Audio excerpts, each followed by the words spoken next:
तो बच्चों आज हम फिजिक्स के अंदर magnetic field due to a long straight solenoid के कारण पढ़ेंगे। तो जैसे कि हम एम्पियर सर्किटल लॉ के बारे में पढ़ चुके हैं, तो एम्पियर सर्किटल लॉ की हमने एप्लीकेशन भी पढ़ी है, magnetic field due to a long current carrying wire, और उसका एक प्रूफ भी किया था। तो आज हम उसकी एक और एप्लीकेशन पढ़ेंगे जिसके कारण हम एक लॉन्ग सोलेनॉइड पर मैग्नेटिक फील्ड की वैल्यू को ज्ञात करेंगे। तो सबसे पहले हम सोलेनॉइड शब्द को जान लें कि ये क्या है। तो ये solenoid is a tightly wounded helical loop. ठीक है, तो मतलब इस तरीके से है बच्चों, loop from an insulated wire, जिसको इंसुलेटेड वायर के साथ हेलिकल स्ट्रक्चर के अनुसार लपेटा जाएगा। ठीक है, तो इस तरीके से ये हेलिकल स्ट्रक्चर के अनुसार है। तो सच दैट इट्स लेंथ, इस तरीके से कि जो उसकी लेंथ है is very large as compare to its diameter. तो उसकी जो लेंथ है वो बहुत ज़्यादा होनी चाहिए किसकी अपेक्षा, उसके डायमीटर की अपेक्षा। तो ये सोलेनॉइड क्या है, एक टाइटली वाउंडेड हेलिकल लूप है फ्रॉम एन इंसुलेटेड वायर, एक इंसुलेटेड वायर की, इस तरीके से कि उसकी जो लेंथ है वो बहुत ज़्यादा होनी चाहिए किसके कंपैरिजन में, टू इट्स डायमीटर, यानी उसके डायमीटर के कंपैरिजन में। तो अब हम कंसिडर करेंगे एक long straight solenoid having an turns per unit length, यानी उसकी पर यूनिट लेंथ पे क्या है, एन टर्न है, ये टर्न है। ठीक है, and bounded on A cylindrical farmer, और यानी उसको लपेटा गया एक सिलेंड्रिकल, यानी जैसे हमने इसको लपेटा तो ये एक सिलेंड्रिकल फॉर्म बन चुकी है हमारी। ठीक है, तो इसको हम एक सिलेंड्रिकल फॉर्म मान लेंगे। वैन करंट आई, जब इसके अंदर से करंट आई पास करेगा, ये करंट है बच्चों I, pass through it the magnetic field is produce, तो मैग्नेटिक फील्ड है वो प्रोड्यूस हो जाएगी इसके अंदर। ठीक है, तो प्रोड्यूस ड्यू टू सोलेनॉइड, तो इस सोलेनॉइड के कारण क्या होगी, मैग्नेटिक फील्ड है वो प्रोड्यूस हो जाएगी। Let B the strength of the magnetic field at a point well inside the solenoid, तो इस सोलेनॉइड के अंदर किसी पॉइंट पर जो मैग्नेटिक फील्ड है, ठीक है, तो वो उसकी वैल्यू कितनी है, बी है। तो in order to determine the B, अब हमने बी की स्ट्रेंथ वो ज्ञात करनी है, तो हम कंसिडर करेंगे एक rectangular path A B C D, यानी मैं इस डायग्राम को दोबारा से बना रहा हूँ। ये एक हमने क्या मान लिया, एक सिलेंड्रिकल फॉर्म मान ली, और ए बी सी डी एक रेक्टेंगुलर पाथ हमने बना लिया। इसकी सहायता से हम यहाँ पर बी की वैल्यू को कैलकुलेट करेंगे। तो total current threading rectangular path is NLI, ये कैसे बच्चों, क्योंकि जो लेंथ थी रेक्टेंगुलर पाथ की वो हमने कितनी मान ली, L, तो ये जो टोटल लेंथ है इस रेक्टेंगुलर पाथ की वो कितनी है, कैपिटल L। ठीक है, तो L है, तो जैसे ही इसके अंदर करंट है वो कितना I, तो इसके अंदर ये करंट है ऐसे यहाँ से इस तरीके से, और लास्ट में ये जाकर ये करंट इस तरीके से गया।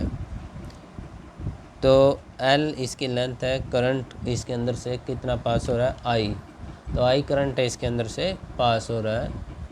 ठीक, तो टर्न्स हमने बोले कितने टर्न बच्चों, N, तो N टर्न हुए, L लेंथ हुई, I करंट हुआ, तो टोटल कितना हुआ यहाँ से करंट, तो टोटल करंट कितना होगा, NLI। ठीक है, तो कितना होगा, टोटल करंट होगा NLI। ठीक है, क्योंकि एक टर्न के अंदर करंट कितना है, तो एक टर्न के अंदर करंट है LI, क्योंकि L उसकी लेंथ है, तो N टर्न्स के अंदर कितने होंगे, NLI। ठीक, तो यहाँ से टोटल करंट होगा NLI। अब एम्पियर सर्किटल लॉ क्या कहता है, एम्पियर सर्किटल लॉ कहता है कि जो लाइन इंटीग्रल है मैग्नेटिक फील्ड B इज़, तो उसका जो फार्मूला है वो आपने याद है, तो line integral magnetic field is equal to mu naught I, तो ये होता है ना म्यू नॉट I। तो यहाँ से बच्चों जो करंट है वो कितना है, ये वो करंट है NLI है, वो तो करंट की वैल्यू है NLI, इसीलिए यहाँ पर हम I की वैल्यू यहाँ पर क्या रखेंगे, NLI रखेंगे। तो अब मैं ABCD की वैल्यू को फाइंड आउट करूँगा। यहाँ पर AB की वैल्यू, AB लेंथ के अकॉर्डिंग कितनी है, BC के अकॉर्डिंग कितनी है, CD के अकॉर्डिंग कितनी है, AD के अकॉर्डिंग कितनी है। तो अब हम इसको वन बाय वन देखेंगे। ABCD, AB के अकॉर्डिंग B.DL, BC B.DL, उसके बाद CD, उसके बाद DA। ठीक है, तो जैसे ये डायरेक्शन है B की यानी मैग्नेटिक फील्ड, तो ये डायरेक्शन है मैग्नेटिक फील्ड की और ये BC की डायरेक्शन है, तो यहाँ से इनकी डायरेक्शन क्या है, परपेंडिकुलर। तो कोस परपेंडिकुलर का मतलब 90 डिग्री, कोस 90 की वैल्यू कितनी होगी, 0। तो इसका मतलब यहाँ से इसकी वैल्यू क्या है, 0। और ये भी क्या है, परपेंडिकुलर है मैग्नेटिक फील्ड के, तो यहाँ से भी इसकी वैल्यू क्या होगी, 0। तो इसका मतलब हुआ AD और BC की जो वैल्यू है वो आपकी क्या है, 90 डिग्री एंगल है और कोस 90 की वैल्यू 0 है। तो मतलब इसके कारण कोई भी मैग्नेटिक फील्ड नहीं होगी। किसके कारण नहीं होगा, ना तो BC के अकॉर्डिंग होगा और ना ही AD के अनुसार होगा। तो यहाँ से मैग्नेटिक फील्ड की जो वैल्यू है वो क्या होगी, 0 होगी। तो यहाँ से हमने इनकी वैल्यू को 0 कर दिया, क्योंकि ये आपको हमने समझा दिया। Also the magnetic field at a point outside the solenoid is 0। जो मैग्नेटिक फील्ड है आउटसाइड द सोलेनॉइड इज़ क्या है, 0। तो ये देखो बच्चों, यहाँ पर हमने कहा था कि जो मैग्नेटिक फील्ड है well inside at an point, किसी पॉइंट पर B है, तो आउटसाइड उसकी वैल्यू कितनी है, 0। तो इसका मतलब CD के अकॉर्डिंग B की वैल्यू है 0, तो यहाँ भी इसका कोई इफेक्ट नहीं होगा। तो यहाँ से हम लिख सकते हैं also the magnetic field eight point outside the solenoid is 0, therefore B.DL यानी जो हमारा बचा था, ठीक है, अकॉर्डिंग जो पाथ था हमारा CD के अनुसार, तो वो की उसकी वैल्यू भी कितनी है, 0। तो हैंस नेट फील्ड, अब नेट फील्ड कितना बचा है BCD का, देखो बच्चों ये भी क्या हुआ,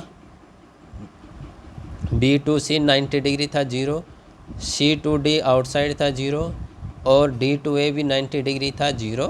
तो इसका मतलब जो नेट वैल्यू है वो किसके अकॉर्डिंग बचेगी, AB के अकॉर्डिंग बचेगी। तो ये बाकी क्या होगा, 0। तो A to B B.DL। अब डॉट को हटाएंगे तो कोस 0, कोस 0 की वैल्यू 1 है, तो B तो चेंज नहीं हो रहा है, चेंज हो रहा है उसकी लेंथ। तो टोटल लेंथ उसकी कितनी है, L है, ठीक है। तो DL मतलब L है। तो इसकी तरीके से जो फ्रॉम इक्वेशन 1 B.DL की वैल्यू कितनी है, μ0 NLI, और यहाँ से B.DL की वैल्यू कितनी है, BL। तो इसके अनुसार हम फ्रॉम इक्वेशन 1 और 2 से इन दोनों को बराबर रख देंगे, BL is equal to μ0 NLI। तो यहाँ से L से आप L कैंसिल कर सकते हो, ठीक है। तो अब आपके पास जो वैल्यू है वो क्या बचेगी, B is equal to μ0 NI। तो इस तरीके से बच्चों ये आपका जो टॉपिक है वो कंप्लीट हुआ। यदि आपको इस टॉपिक के अंदर किसी भी प्रकार का कोई डाउट है या आपको कोई भी बात समझ में नहीं आई है तो आप हमसे पूछ सकते हो। Thank you.